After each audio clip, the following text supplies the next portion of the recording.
días, queridos alumnos.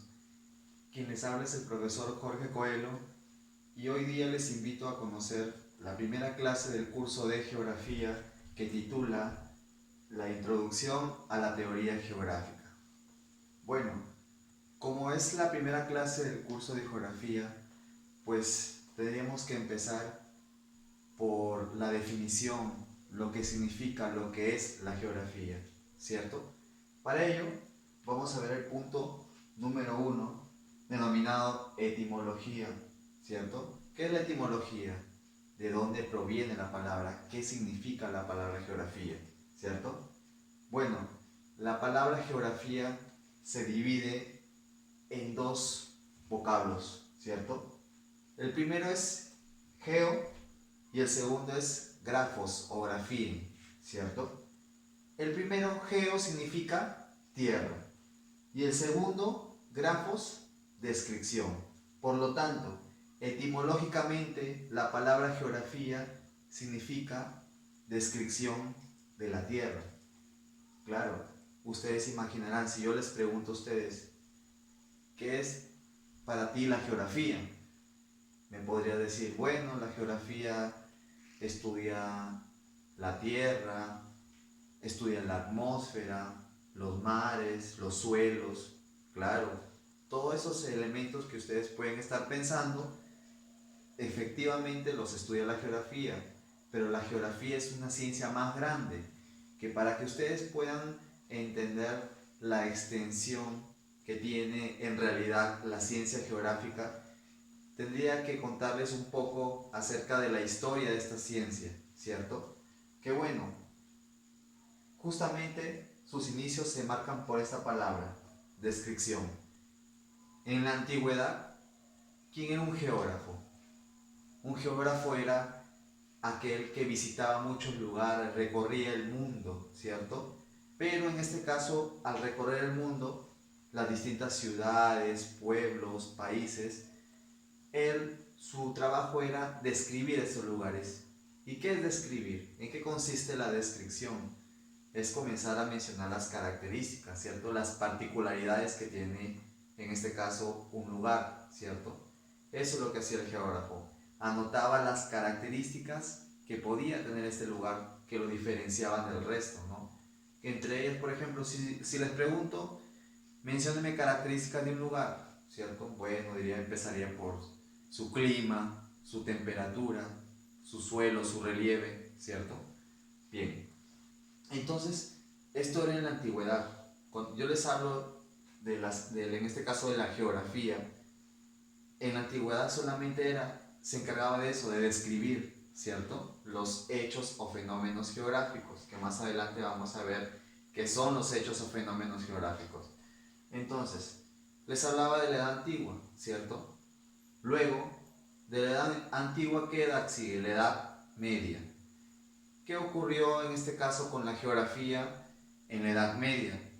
En la Edad Media ustedes saben, ¿cierto?, que quien dominaba en este caso era el cristianismo. Por lo tanto, muchas ciencias no se desarrollaron como hubiesen querido en esa época, ¿cierto? Debido a las restricciones del cristianismo.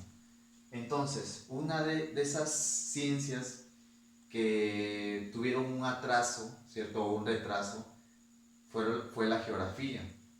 Pero eso no quiere decir que la geografía no se desarrolló durante esa época. Durante la Edad Media hubo otros lugares fuera de Europa donde sí se desarrolló la geografía. En este caso les estoy hablando de los árabes, ¿cierto? En Asia. Entonces, por ejemplo, si hablamos terminar de mencionar en la Edad Antigua, ¿qué geógrafos, en este caso descriptivos, sobresalieron? Pues Estrabón de Amasia, Hecateo de Mileto, Anaximandro, Eratóstenes, Pitágoras, ¿cierto? Luego les hablé de la Edad Media, que en eso estábamos explicando. En la Edad Media, pues en este caso los que vendrían a sobresalir son árabes y uno que otro europeo, ¿cierto? Por ejemplo, Idrisi, ¿cierto? También hablamos de Mohamed de Bagdad. Podríamos mencionar también a Marco Polo, ¿cierto? Luego, bueno, cabe mencionar que en la Edad Media la geografía aún seguía siendo una geografía descriptiva, ¿cierto? Bien, luego de la Edad Media sigue la Edad Moderna, ¿cierto? Ya durante la Edad Moderna, con el Renacimiento, en la Edad Moderna, para ubicarnos en el tiempo, ya les estoy hablando en este caso del siglo XV, siglo XVI, ¿cierto? En adelante, hasta el siglo XVIII. Entonces, es durante este tiempo que la iglesia y el cristianismo deja de influir demasiado en la sociedad, en este caso de este tiempo, y pues donde las distintas ciencias van a tomar otros objetivos, en este caso van a buscar ir más allá, en este caso desarrollar estas ciencias. Entonces la geografía también va a buscar eso. Por ejemplo, va a cuestionar o va a buscar, por ejemplo, saber cuál era la verdadera forma de la Tierra, ¿cierto? Porque si yo les menciono en ese tiempo, en la antigüedad se creía que la Tierra era plana, ¿cierto? No había una concepción de que la Tierra era redonda, entre comillas, porque la forma de la Tierra es un geoide, ¿cierto? Es esférica. Entonces, así como la forma de la Tierra y otros elementos de ella, ¿cierto? Se fueron tratando de buscar explicaciones. Y es justamente que durante la edad moderna y durante la edad contemporánea, que es la edad actual en la que vivimos, ¿cierto? Donde se va a buscar explicar estos hechos o fenómenos geográficos, cosa que no sucedía en la antigüedad, o sea, cuando hablábamos de la geografía descriptiva, ¿cierto? Entonces se va a comenzar a cuestionar, en este caso el hombre, por qué suceden, por qué se dan estos hechos o fenómenos geográficos. Y es así como ha evolucionado la geografía durante la historia, ¿cierto? Esto como parte del punto número 1, que es la etimología, ¿cierto? Luego, si hablamos de las definiciones, cuando decimos que la geografía es la descripción de la Tierra, es un concepto antiguo, ¿ya? Que la geografía es la descripción de la Tierra. Bueno, es válido también el día de hoy, pero como les he explicado, la geografía hoy en día va más allá.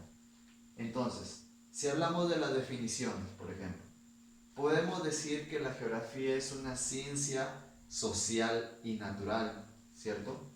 Es una ciencia social porque es social. Como en otras ciencias, como por ejemplo la historia, ¿quién interviene? El hombre, ¿cierto? Por lo tanto es una ciencia social. Pero no solamente interviene el hombre, sino también la naturaleza. Por eso le denominamos que es una ciencia social y natural que estudia los hechos y fenómenos geográficos. Luego tenemos otro concepto también, y que también es válido.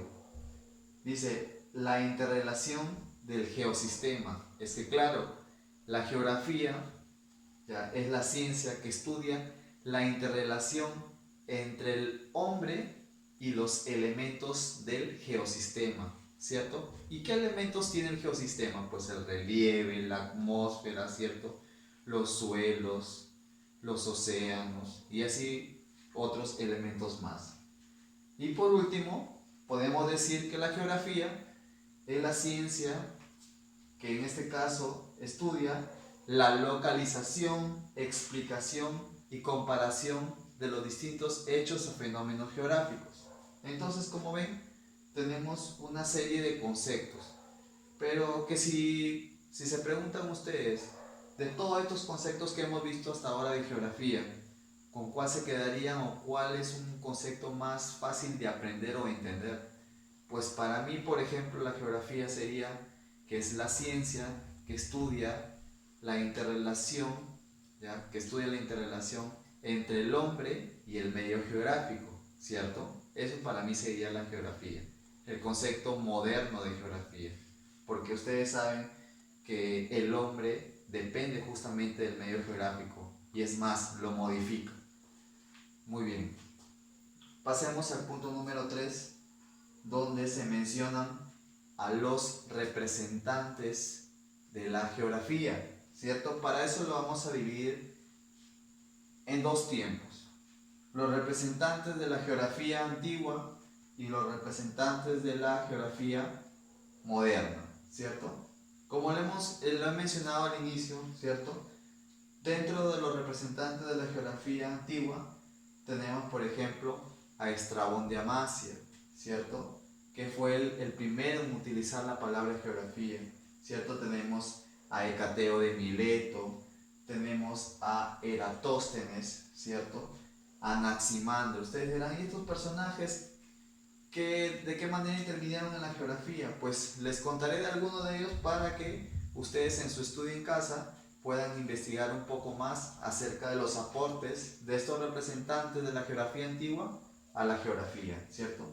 Por ejemplo, Eratóstenes, el que midió la circunferencia de la Tierra, ¿cierto? Anaximandro es como digamos el que dio la introducción a los mapas, en este caso en la geografía. Él comenzó a elaborar, a representar estos espacios de una manera bidimensional, ¿cierto?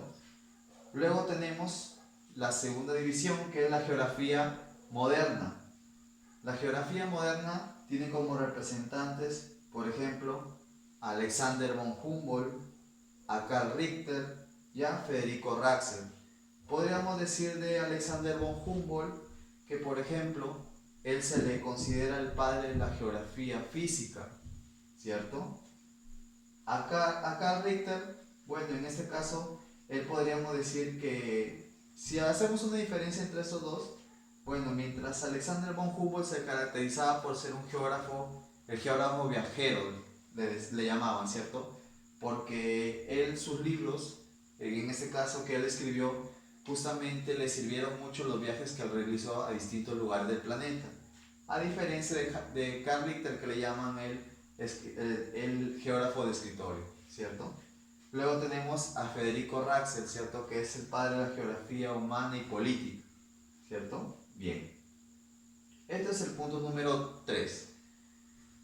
El punto número 4, ¿ya? Donde vamos a mencionar las escuelas geográficas. ¿Ya? ¿Qué escuelas existieron? También la dividimos en dos tiempos, geografía antigua y geografía, las escuelas de la geografía antigua y las escuelas de la geografía moderna.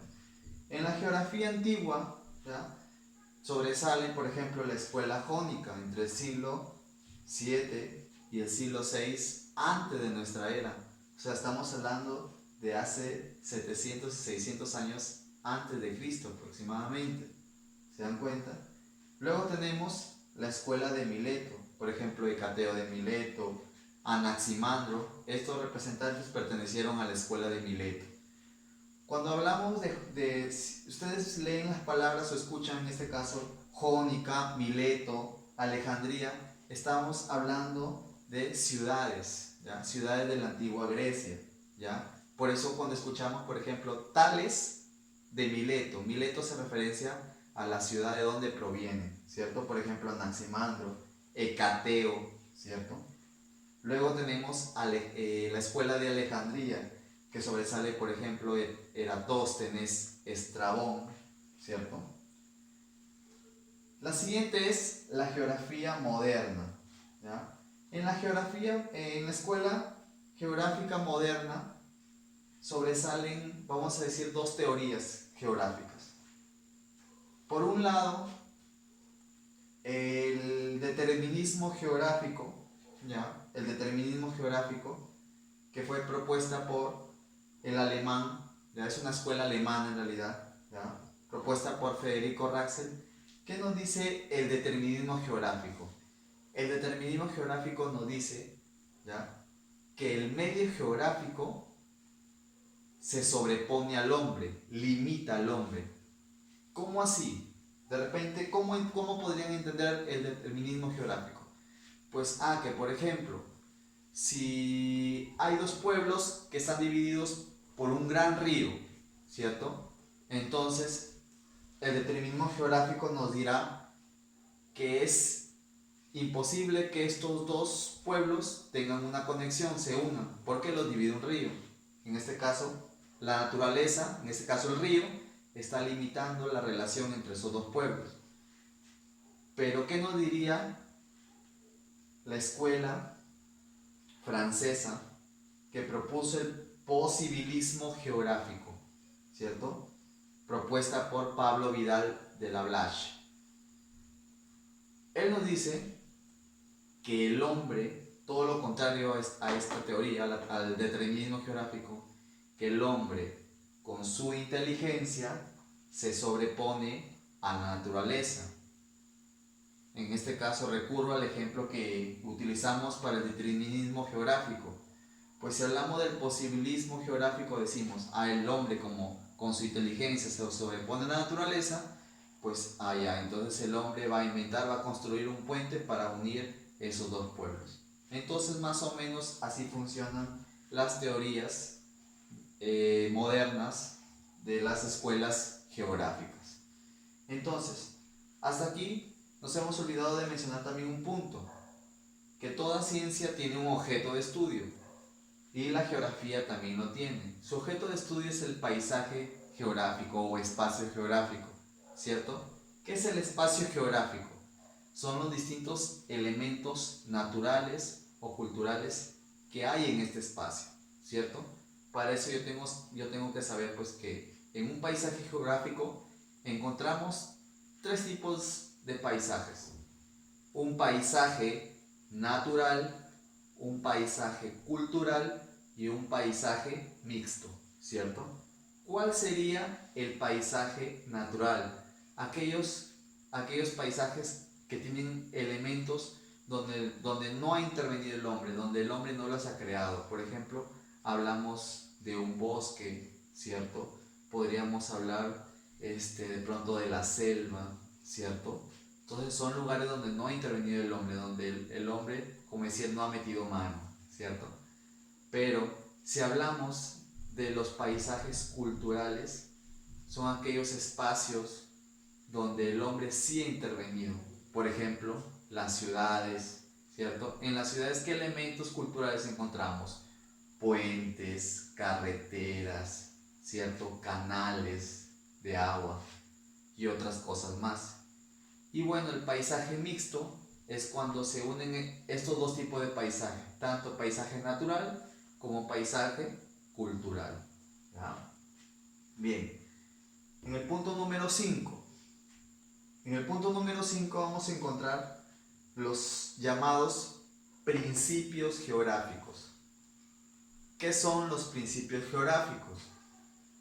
Primero, vamos a conceptualizar principios geográficos, qué son, para qué sirven, ¿cierto?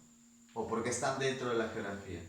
¿Ya? Los principios geográficos son las normas que tiene que seguir cualquier persona que quiere realizar un estudio geográfico. Son las normas que debe de seguir para realizar un estudio sobre un hecho o fenómeno geográfico. Hasta aquí, al inicio mencionamos hecho y fenómeno geográfico. ¿Qué es un hecho geográfico y qué es un fenómeno geográfico? Un hecho geográfico, ¿ya? En este caso, son todos aquellos elementos donde ha intervenido el hombre, ¿cierto? Por ejemplo, un hecho geográfico es un puente, un hecho geográfico es una represa, es una carretera, pero si hablo de un fenómeno geográfico, ya no ha intervenido el hombre, es estrictamente natural, ¿cierto? Por ejemplo, una cordillera, puedo hablar también de un río, ¿cierto? Una montaña, un bosque y así sucesivamente. Bien, entonces luego de haber explicado qué es un hecho o un fenómeno geográfico, en este caso vamos a explicar cada uno de los principios geográficos, que como ven son 6, los voy a mencionar. Localización, descripción, comparación, causalidad, actividad y conexión, ¿cierto? Entonces, estos principios, estas normas que se deben de seguir si quiero realizar un estudio geográfico, estos son los principios que siguen todos los geógrafos, ¿ya? ¿Por qué? Porque, por ejemplo, si yo quiero estudiar un fenómeno geográfico, a ver, se me ocurre el mar peruano, por ejemplo, ¿cierto? Ustedes conocen cuál es el mar peruano, ¿cierto? Que también se le conoce como el mar de Grau, que es la porción del Océano Pacífico que nos pertenece o que le pertenece a todos los peruanos, ¿cierto? Bien, entonces primero vayamos con el primer principio que se llama localización. En este principio, por ejemplo, ¿qué nos dice este principio? Consiste en ubicar todo hecho o fenómeno geográfico, ubicarlo en el espacio, ¿cierto? Entonces, si yo quiero ubicar, localizar, ¿cierto? Este hecho o fenómeno geográfico, en este caso, propuesto por Federico Raxel, la localización, ¿qué voy a hacer si quiero localizar el mar peruano, como les dije hace un momento? Bueno, en la localización vamos a recurrir a ciertos elementos espaciales para ubicar un hecho o fenómeno geográfico. Por ejemplo, elementos espaciales como la latitud, como la longitud, ¿cierto? Como la altitud. Esos son los elementos que me van a servir para localizar un hecho o fenómeno geográfico. Entonces, estábamos con el ejemplo del mar peruano. Entonces, si hablamos en cuanto a la superficie que ocupa el mar peruano, son un poco más de 600.000 kilómetros cuadrados aproximadamente, ¿cierto? Que viene desde el norte, si hablamos de Tumbes, ¿cierto? Todo el litoral, hasta Tacna, ¿cierto? Luego, si hablamos de las coordenadas geográficas, es decir, dónde están ubicados, más o menos está ubicado entre los 3 grados de latitud sur hasta los 18 grados de latitud sur. Si hablamos de la longitud, está entre los 70 grados y los 80 grados de longitud, ¿cierto? Bien, eso es la localización. Luego viene, una vez que he localizado, que he ubicado un hecho o fenómeno geográfico, ¿qué es lo que voy a hacer? Describirlo. ¿Qué es describir? Mencionar las características de este hecho o fenómeno geográfico.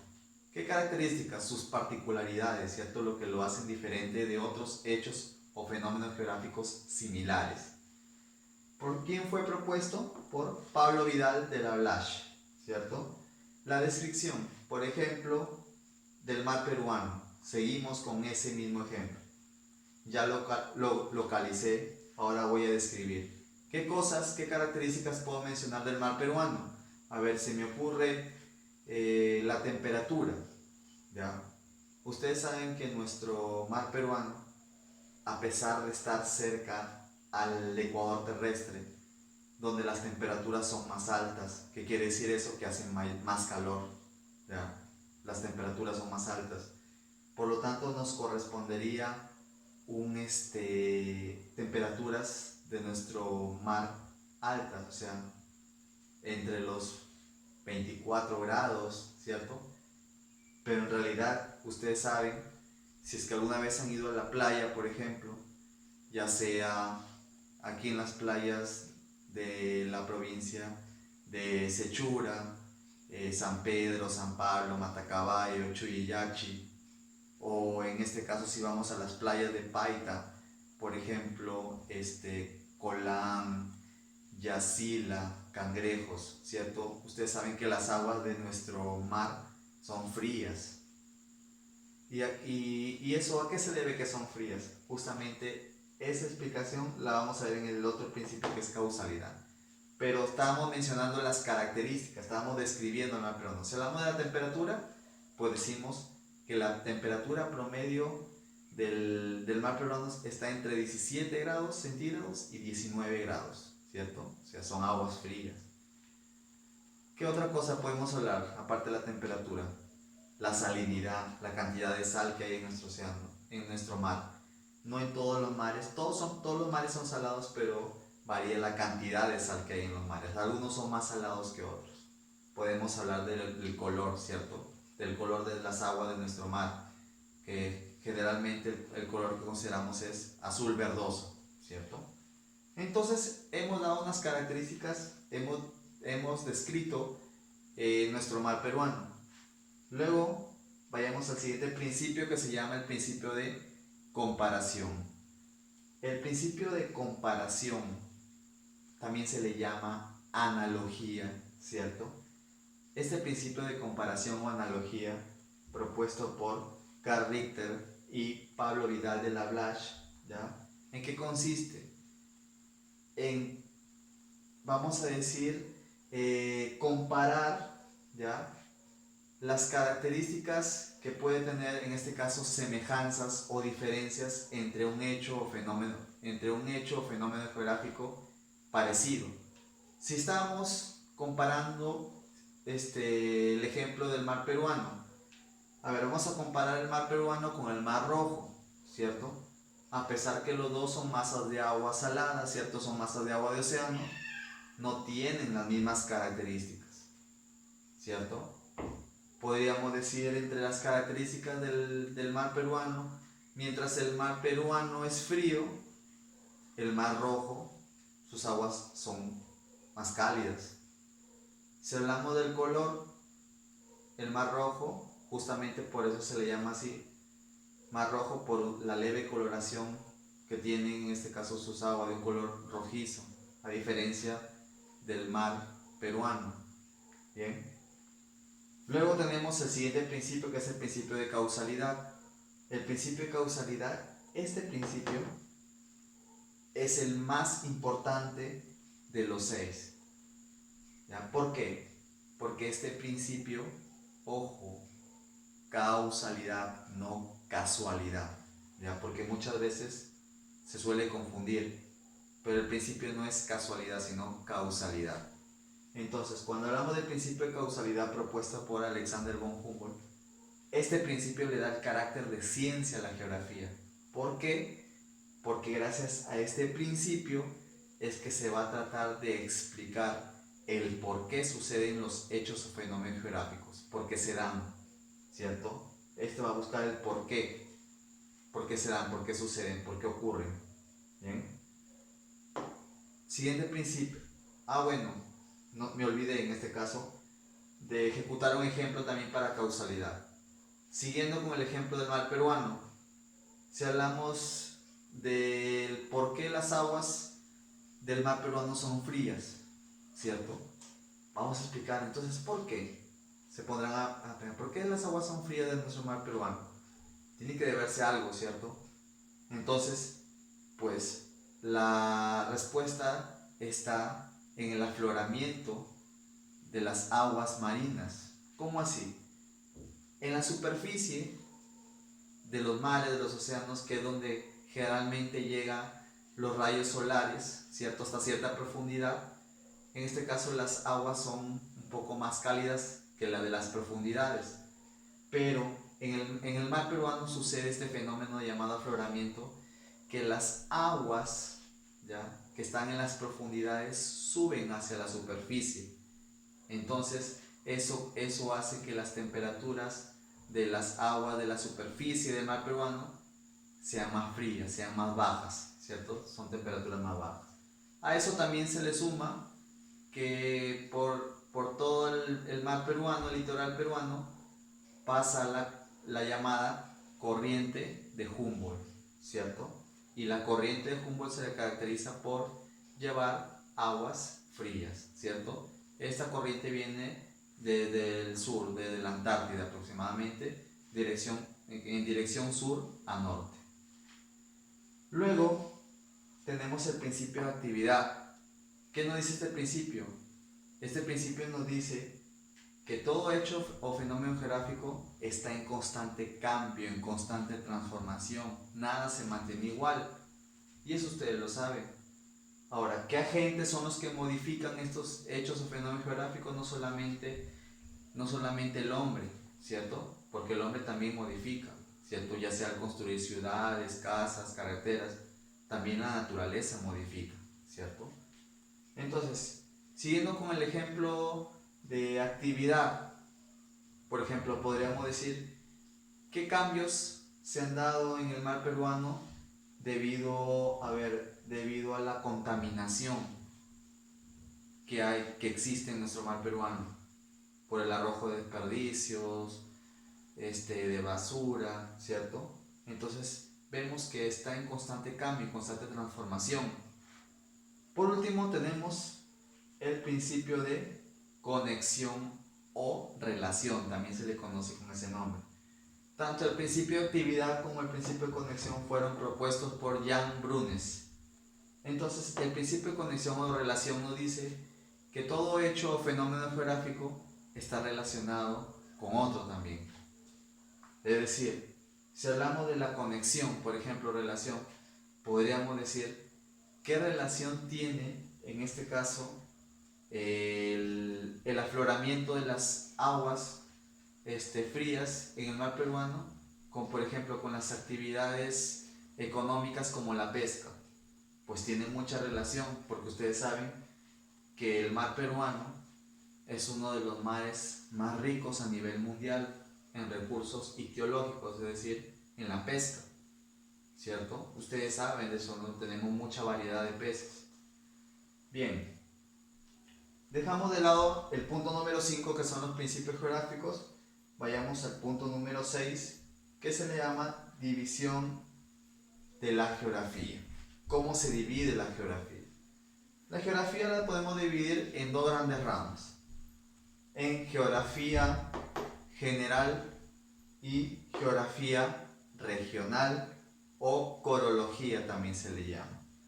Geografía general también se le conoce como geografía sistémica. Pues la geografía general es la que ve, en este caso, la geografía desde un campo más amplio, ¿cierto?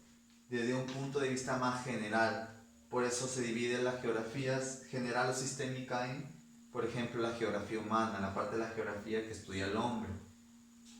La geografía física, que en este caso es la geografía que se va a encargar de estudiar, por ejemplo, el relieve, las características de la superficie de la Tierra, ¿cierto? Luego tenemos la geografía astronómica, que en este caso no va a estudiar ya a la Tierra como, vamos a decir, como un elemento propio, sino que como un elemento que pertenece a un sistema más grande. Pues ustedes saben que la Tierra es un planeta entre otros más de los 8 que conforman el sistema planetario solar, ¿cierto? De eso se encarga la geografía astronómica, de estudiar a la Tierra como un astro. La geografía matemática. Dirán, ¿qué tiene que ver la matemática con la geografía? Pues mucho, dado que gracias a la matemática es que podemos saber, por ejemplo, las distancias que hay de tal ciudad a tal ciudad, ¿cierto? También gracias a la geografía matemática podemos saber, en este caso, aparte de las distancias, podemos también saber, por ejemplo, qué forma tiene la Tierra, ¿cierto? Su circunferencia. Podemos hablar de paralelos, meridianos, radios, ¿cierto? Todo eso, todos esos datos nos ha proporcionado la geografía matemática. Y por último, la geografía biológica, la geografía que se encarga de los seres vivos que también habitan en la Tierra, de la flora, de la fauna, ¿cierto? Y por último, la geografía regional o corología, que se encarga de aspectos más particulares. Estudia, vamos a decir, aspectos de la geografía más concentrados, como por ejemplo, podríamos hablar de la geología, de la hidrografía, ¿cierto? Bien. Luego, para terminar, tenemos las ciencias auxiliares, ¿cierto? Que son ciencias, en este caso, que van a ayudar en su estudio a la geografía. Entre ellos tenemos la astronomía, ¿cierto? La ciencia que estudia las estrellas, los astros. La astronáutica, la ciencia que estudia los viajes, en este caso espaciales. La geodesia, la ciencia que estudia la forma de la Tierra, las formas y las dimensiones de la Tierra. La topografía es la ciencia que estudia los elementos, las características de un relieve, de un suelo, ¿cierto? La cartografía, que es la ciencia que se encarga de elaborar mapas. la climatología, la ciencia que estudia los climas. Y por último, la demografía. La demografía es la ciencia que se encarga de estudiar las características de las poblaciones, ¿cierto? Más adelante veremos pues un tema dedicado especialmente a la geografía hacia la demografía, que la demografía pertenece a la geografía, está dentro de la geografía humana. Bueno, con esto hemos acabado el primer tema llamado Introducción a la Teoría Geográfica, que son todos los elementos son los que tienen que conocer para poder entender los temas que vienen más adelante. Entonces, con esto he acabado el primer tema de geografía, del cual ustedes van a tener que, pueden reproducirlo una, dos, tres veces, las veces que crean conveniente para poder entender. Y después de esta clase hay un material que se les ha sido enviado de manera virtual, donde también hay esta teoría y aún más, ¿cierto? Un poco más de teoría que ustedes pueden leer y que les va a servir para poder realizar las actividades, las tareas que les han sido encomendadas. Bueno, hasta aquí nuestra clase, nos veremos en la siguiente clase con el tema número 2. Muy bien chicos, cuídense, nos vemos.